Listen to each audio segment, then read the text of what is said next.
Good evening children, welcome to Standard 6 online class. So lesson 3 physics, lesson 3 measurement lesson. A quantity that can be measured is called a physical quantity. So what is a physical quantity? A quantity that can be measured is called a physical quantity. The length of a piece of a cloth, the time at which the school begins and the volume of petrol are all physical quantities. So some of the physical quantities are length, mass, time, etc. Okay children. All physical quantities are accompanied by units. So a unit is a known measure of physical quantity with which physical quantities of the same kind are compared. Okay, so the same the unit, it must bear a unit, and the unit should be what it should be a standard one, and to which the measured things will be compared. In traditional system of units, that in traditional system they use handspan, feet, etc. But this is not an accurate one. Okay, this is not accurate one, since they are using the human body parts to measure the things. It may differ from person to person and leads to error. So it is not an acceptable one. Okay, the next system they followed later on, they followed the FPS system, that is foot, pound and a second. The FPS system also used in the used in England, is used in England up to the middle of 20th century, but it also proves that not a accurate one. It is not an accurate one. Foot, pound, second, all these are, so pound and second are very small units, and the foot differs from person to person, so it is also not followed nowadays. So in order to overcome the difficulties of all these things, the scientists introduced this SI units. SI units. This SI units, they are the 7 quantities. The SI unit has 7 basic quantities or fundamental quantities are there. What are they? They are mass. So mass is measured in kilogram. The unit of mass is kilogram and symbol is kg. Length unit is meter and the symbol is m, small letter m. Next one, time the unit is second and the symbol of the unit is s, small s. Temperature the unit is Kelvin and the unit of the symbol is capital K. Okay, this is the SI system, and this system is followed everywhere throughout the world, so that people can commonly use the units to measure the mass, length, time, temperature, etc. Did you understand children? So how to write the units correctly? If it is named after a person, then we have to begin the word to write with a small letter L for small letters. For example, Kelvin is actually a name of a scientist, so we must write as Kelvin, that the word begins with a small letter L. Not Kelvin, the word begins with a capital N, because you know that capital, if a word begins with capital letter, then it is meant it is pointing out the person. Okay, and similarly Newton, Joule also named after person, so they should also begin with a small letters. Then when we are writing the symbols, now we can use the capital letters. For writing the symbols, you can write the capital letters only. While writing the words, we should not use. Understood? And also we should not write the symbols in plural forms. For meters, though it is 5 meters or 50 meters or 1000 meters, you must write only m. The symbol should be m only, not ms, meters. No, it is only m. Similarly for second also, second, s, not ss, seconds. You cannot say like that, second. Okay, do you understand? Yes, that sounds good. Now we are going to learn how to measure the length. For the measurement of length, we can use various devices like a scale, tape, etc. So if it is a smaller thing to be measured, we can use the scale. If not, if somewhat bigger than like cloths, we can use tape. If in the case of distance between any length of any places, we can measure the construction tape. Okay children, yes. Then the precautions involved in the measurement of length. So what are the things to be followed while we are measuring the length? We must avoid using the ends of the scale. The ends of the scale should not be used. The ends of the scale should not be used. Look here in this picture.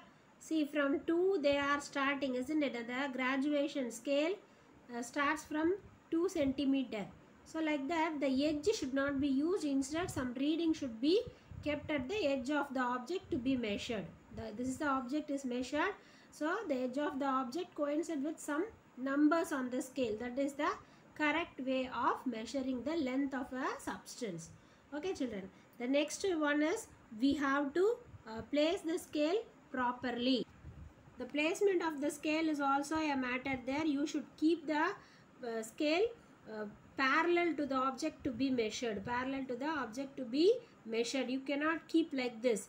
If you keep, it will lead to a wrong measurement. It leads to wrong measurement. So keep the scale correctly. That's the third point.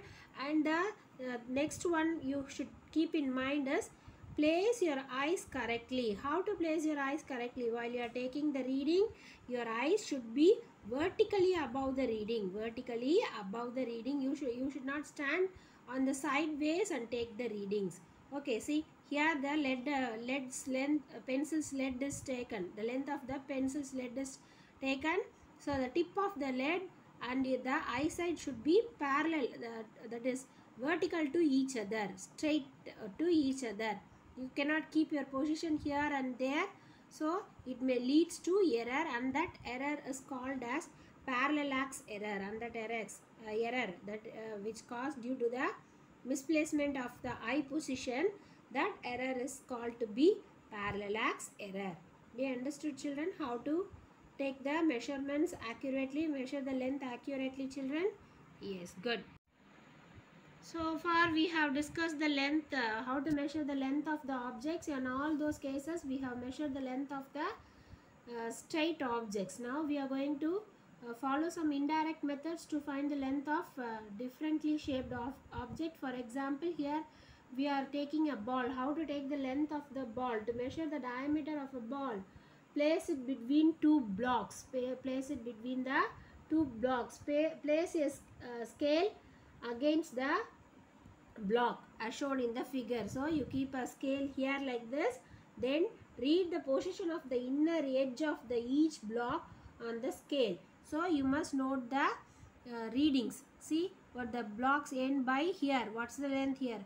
1.1 centimeter, exactly 1 centimeter, and here it is exactly what, 4.1 centimeter. So when you subtract the two readings, you will get the length of the ball. You can get the length of the ball. Is it clear children? How to take the length of a spherical object or a ball? Yes. Similarly, we can also measure the length of a curve.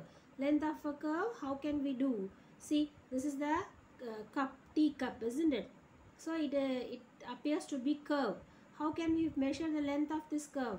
You place a string, okay, thread. You place a thread over it and mark the starting position and the ending position on the string. After then take out from the teacup and measure it with the help of scale. Measure it with the help of scale so that you will find the length of the teacup. Okay, this is the measurement of a length of a curve. This is actually a curve. So this is how we measure the length of a curve. You understood children? Yes. Then how to measure the thickness of a coin? Thickness of a coin can be measured, but a single coin cannot be measured because it is very least. Okay, very small. We can't measure that. So that what you can do? You can arrange some 5 or 6 coins together and measure the length of the entire all the coins. Okay, for all the coins. Now you will get a reading. So divide that reading, but For example, you have arranged 5 coins one over the other. You get the length as 5 centimeter. So what you have to do? Divide the 5 centimeter by 5 coins. What will be the answer? 1. So that is the length of each coin. One coin is 1 centimeter. Do you understood how to measure this? Yes. So this is the way to measure the thickness of a coin. Okay, children. Here is another interesting thing, measuring the thickness of a wire. How can we measure the thickness of a wire? The wire should be wound on a pencil. Okay, there should not be no gaps between the each wound. So then take the measurement with the help of the scale. The ending and the starting and the ending point has to be noted, and you have to measure the length between the two ends. And that will give you the length of the thickness of the entire wire, isn't it? So divide that by number of turns on the pencil. See, for example, if you wounded 25 times on the pencil and you have the length, you find out the total length, divide that answer by 25. That will give you the thickness of the wire. Okay, children, do you understand how to measure the thickness of a wire? Yes, that sounds good. So these are the different ways to measure the length of the objects. Hope you have understood today's class very well, children. So do your assignment, report in the group without fail. Then and there you simultaneously read the question answers and prepare well for the upcoming exams, children. Thank you. Meet you again in the next class.